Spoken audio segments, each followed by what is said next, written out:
Hello, কেমন আছো সবাই? আশা করছি সবাই খুব ভালো আছো। আর আমিও খুব ভালো আছি। আমি তো তোমাদের সঙ্গে আমার সুন্দর, সুন্দর মুহূর্ত শেয়ার করি। তো আজকে দেখলাম আমার গ্যালারিতে ঠিক ১ বছর আগে ইভান সোনার গ্রামের বাড়ি যাওয়ার কিছু ক্লিপস রয়ে গেছে। তো ভাবলাম তোমাদের সঙ্গে সেটা ব্লগের মধ্যে শেয়ার করি। তো আজকে আমি সেভাবেই শেয়ার করব। এটা তথাকথিত সেরকম ব্লগ নয়। তো ইভান সোনাকে খাইয়ে দাইয়ে ঘুম পাড়িয়ে বিকেল বিকেলে আমরা রওনা দিয়েছি। কিন্তু যতই ইভান সোনার ঘুম এবং রেস্ট হোক না কেন, শিবান সোনার বাসে উঠলে কিন্তু ঘুম পেয়েই যায়। তো আমরা তিনজনা এখানে বসেছি আর মা ওই পাশে বসেছে। আমাদের পৌঁছতে পৌঁছতে সন্ধ্যা হয়ে যাবে। আর ইভান সোনা ঘুমিয়ে পড়তেই পাশ দিয়ে একটু ভিডিও করে নিয়েছি। কি সুন্দর লাগছে না? তখন পাট চাষ হচ্ছিল। চারিদিকটা সবুজে সবুজ, বড় বড় পাট গাছগুলো কি দারুণ লাগছে না? ছোটোবেলায় ভাবতাম আমি পাট গাছের ওপরে একটুখানি শুয়ে পড়বো, যাতে সবুজ সবুজ রং একদম কি দারুণ লাগে না পাতার ওপর।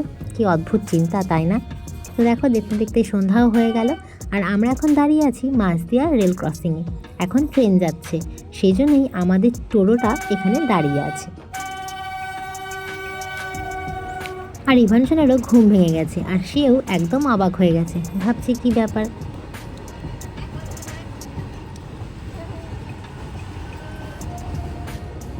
গোল্লা গোল্লা চোখ করে ইভান সোনা ট্রেনটাকে দেখে নিল।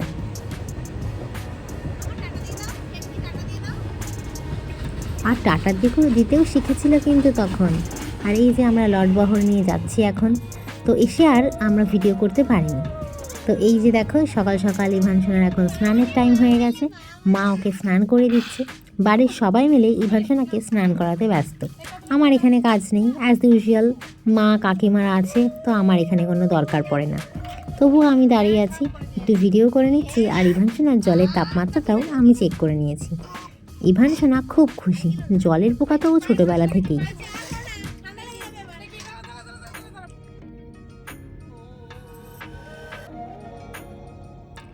এখানে ইভান সোনা স্নান টান হয়ে গেছে, এখন একবার এই কোল থেকে এই কোল যাচ্ছে। এবার আমি স্নান করে নেব, ততক্ষণ ওরা ওদের সঙ্গে গল্প করুক। আমার এখানে কিন্তু কোনোই কাজ নেই।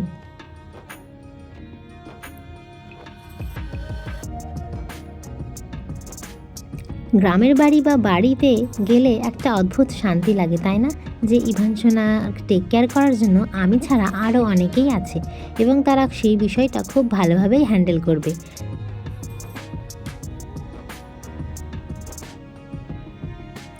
ইভান সোনা কিন্তু নমনম করে নিয়েছে, তোমরা কি বুঝতে পারলে? কারণ আমাদের এই বাড়ির উপরেই ঢোকার মুখেই উপরে একটা মনসা ছবি ছিল, সেই ছবিটাকে বললাম নমনম করে নিতে। আর এদিকে দেখো, ইভান সোনা লেবু খেতে কিন্তু ভীষণ ভালোবাসে, তাই ওকে পাতিলেবুটা বললাম পারতে, ও খুব মজা পাচ্ছে। তো যাই হোক, কাঁটা ছিল, সেটা খুব সাবধানেই আমি হ্যান্ডেল করেছি। ইভান সোনা ছোটোবেলা থেকে লেবু খেতে ভীষণ পছন্দ করে, ভাতের সঙ্গে ওর লেবু চাইই চাই।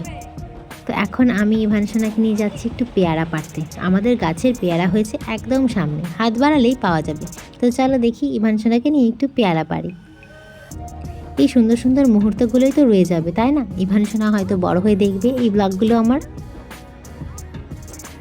আজকের ব্লগটা কিন্তু সেরকমভাবে তৈরি করা নয়, তাই তোমাদের দেখতে একটু অসুবিধা হলেও মানিয়ে নিও কিন্তু, ছোট্ট ইভান সোনার জন্য।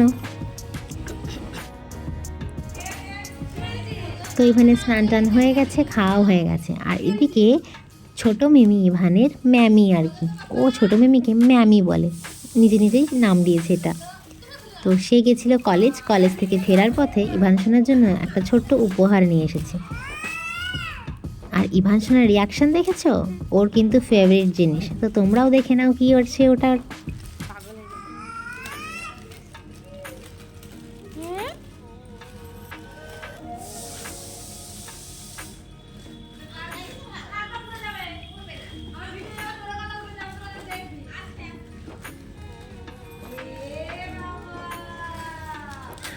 ইভান সোনা তো এত বড় জিপ গাড়ি দেখে অবাক হয়ে গেছে, ওর তো খুব ভারী পছন্দ হয়েছে। আমি রান্নাঘরের দিকটাই ছিলাম, তাই বারবার আমার দিকে তাকাচ্ছিল যে মা দেখো, মিমি আমাকে কত বড় গাড়ি এনে দিয়েছে।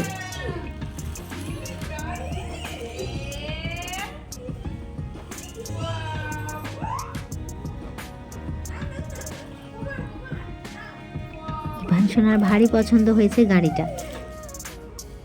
শুধু গাড়ি নয়, গাড়ির প্যাকেটটা একটা ছবি ছিল সেটাও।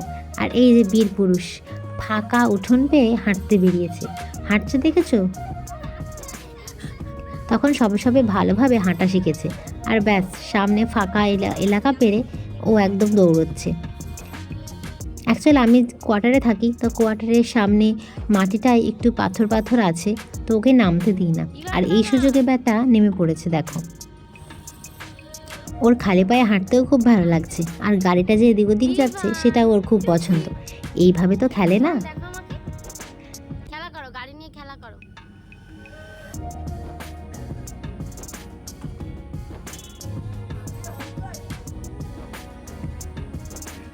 গাড়ির সঙ্গে তো আনন্দ পাচ্ছেই, কিন্তু ও হাঁটি হাঁটি পা করতে বা দৌড়তে খুব কমফোর্টেবল ফিল করছে।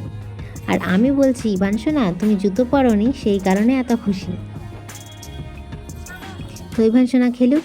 তো কেমন লাগলো আজকের ব্লগটা? আবার একটা অন্য ব্লগ নিয়ে হাজির হব। টাটা।